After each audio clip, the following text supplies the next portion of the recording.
video user interface. So now when I move the sword around with my hand, you can see it moves the sword on the screen.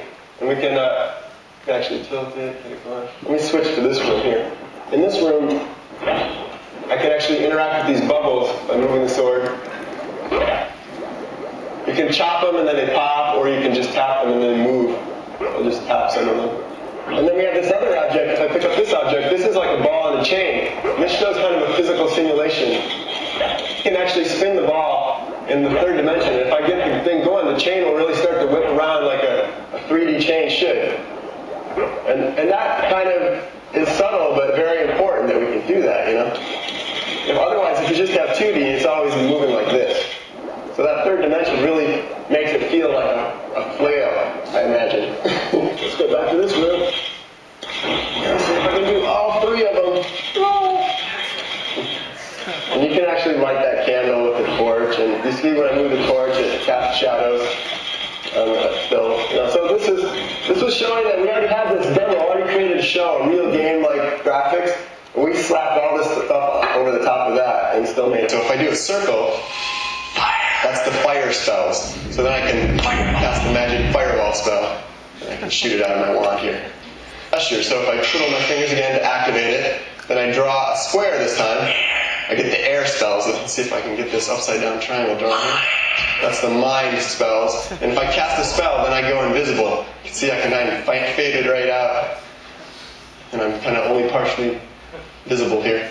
A good demo isn't enough sometimes, right? There's no camera for the PlayStation 2. They can't make that game if they wanted to, unless they figure out how to get a camera. And so, you know, they thought it was neat, but outside their scope. So this is an Israeli company that makes this camera. It's not our own technology. And what we really look at in our group is if such a device existed and was low cost and was in everyone's home, what would be enabled because you'd have that piece of technology. It's called 3DV systems. They're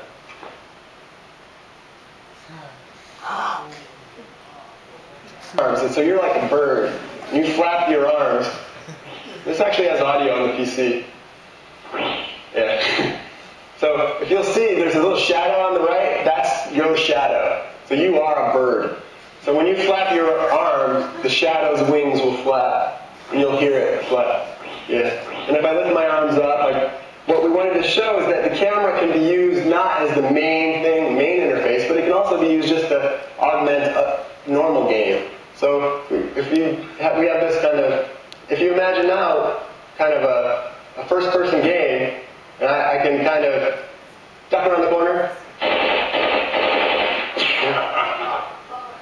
So this is just a normal game. I'm playing with the controller, but this little thing I've enabled, just this little bit.